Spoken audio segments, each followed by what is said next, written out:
kind of what you were talking about yesterday? Yeah, you don't really need to.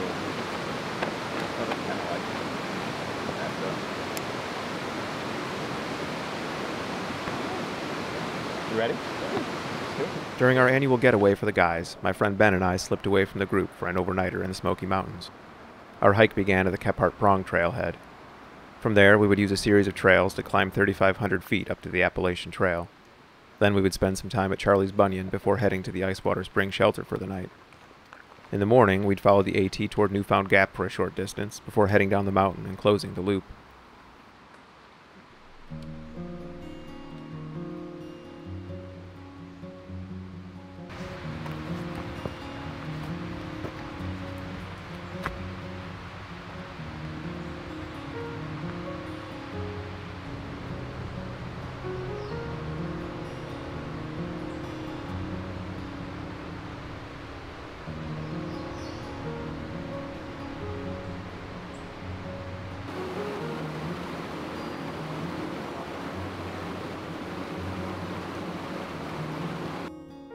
It was Ben's first backpacking trip.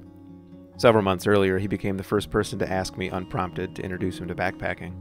I couldn't have been more thrilled. We spent weeks deciding on a route, making lists of gear, planning meals. Enjoyable tasks made even more enjoyable by first-time enthusiasm. He bought a lot of his own gear, borrowed a few things from me, and needed very little help getting onto the trail. He made my job easy.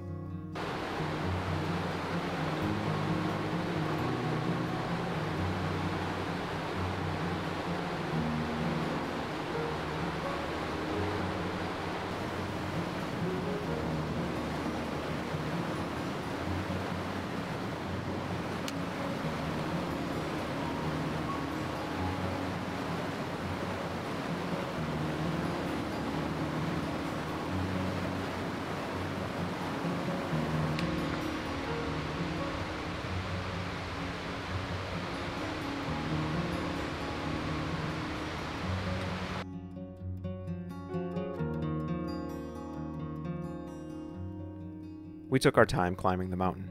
At first the grade was mild, the trail crisscrossed with creeks and spotted with red maple leaves. Then the trail grew steep. We stopped often, allowing the mountain to disclose its small secrets to us.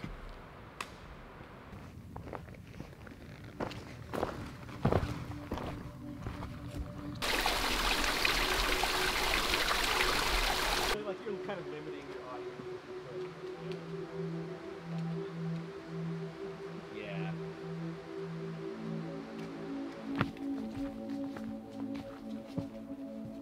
We're gonna get up here. It's gonna turn out that to be a better angle. Right here.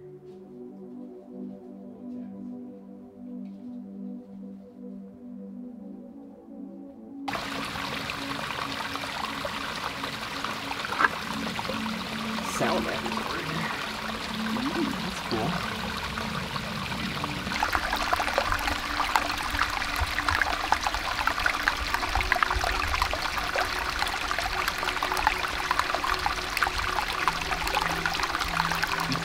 Yeah. I'm not like drenched. I was drenched like immediately. Yeah, I noticed. Yeah. Like, As we neared the end of our climb, I explained that there always comes a point when I ask myself why the hell I choose to spend my free time hurting and gasping and sweating up the side of a mountain. And then, every time, the trail seems to answer. It flattens and opens up and shows me exactly why I spend my free time doing this. I think Ben understood.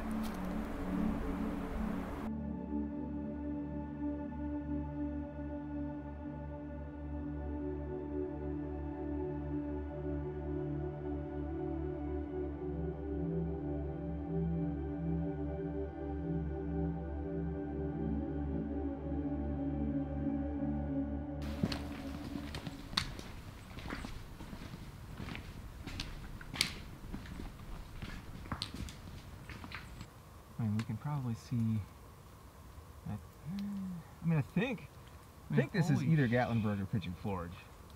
I just noticed how far it stretched out. Oh my god. It just keeps going. Look up here. I was gonna say, we might get a better view up there. No, I think we They will. just keep getting better and better. I know. I love those days. Yeah. All the cool stuff growing in this rock.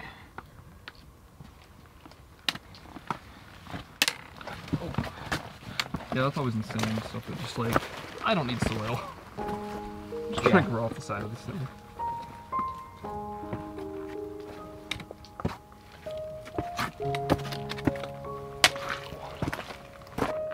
Oh my god.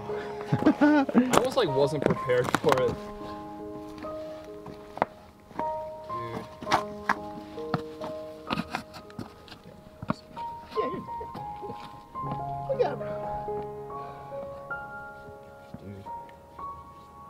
Masters of the universe right now.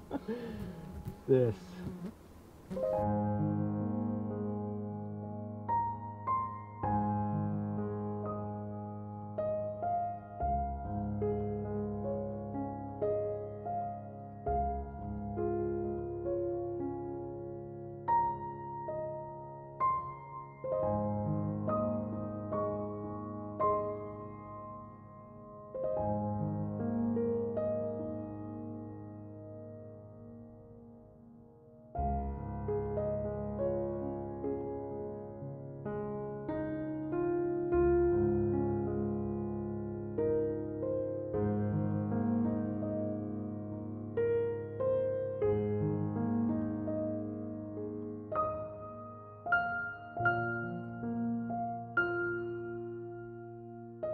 We all seem to like introducing our friends to our favorite things.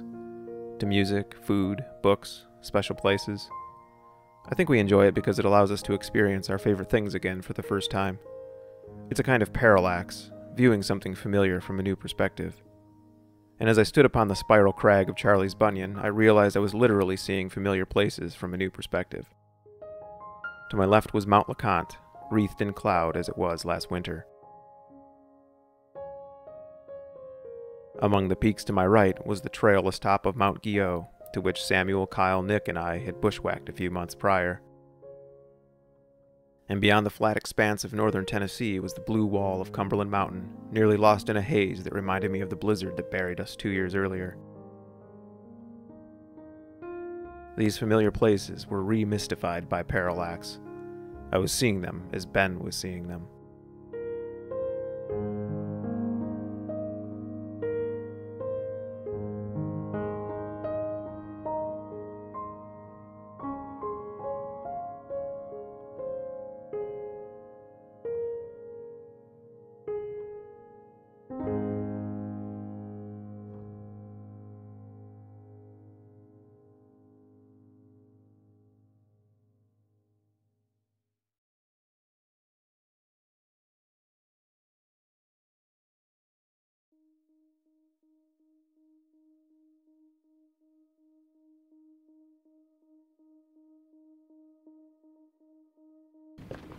Astronomical dusk, or dawn and dusk, are when the sun is 18 degrees below horizon. And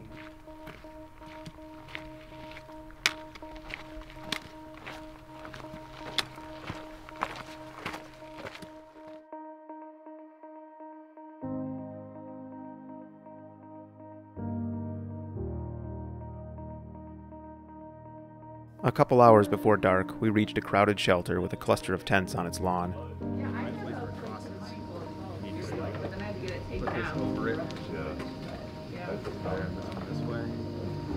Now you flip all those. Yeah. That's why I use that tent for so long. So. I showed Ben how to set up the tents and cook with the canister stove and do all the little camp chores that come with the end of the day on the trail. And then he learned how good a freeze-dried meal can taste. Yeah. You became your friend, and you were just like, okay, fine. You can hang around for a while, but like, we're not friends. That kind of thing. And from our camp, we looked out upon a sky ringed with a violet afterglow, and below it the mountain ridges lying supine like the backbone of some Paleozoic demigod, curled in subterranean repose since the age of the trilobite, its somnolent breaths condensing among the peaks and producing the rain clouds that would engulf the past during our own montane slumber.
It took us a few hours to come down from the mountain, and then it was time to return to the rest of the boys.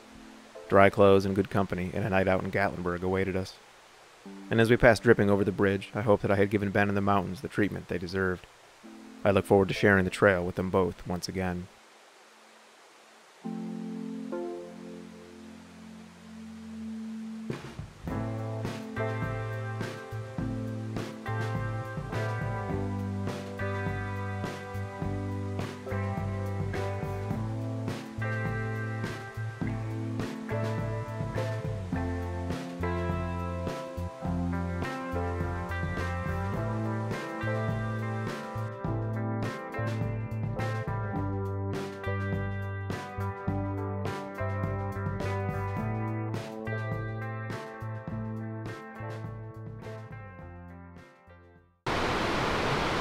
See, we got. Not all of it. You're not getting the full blow. Alright, I'll blow a little bit. we just need a few blows. Alright, few blows, just a few. Just for you, Chad. Those were textbook blows. You know. In through the nose, out through the blowhole. Want to melt it, but I actually haven't stowed it. That's better in the wind, but it's kind of doesn't always behave like it too. You can tell that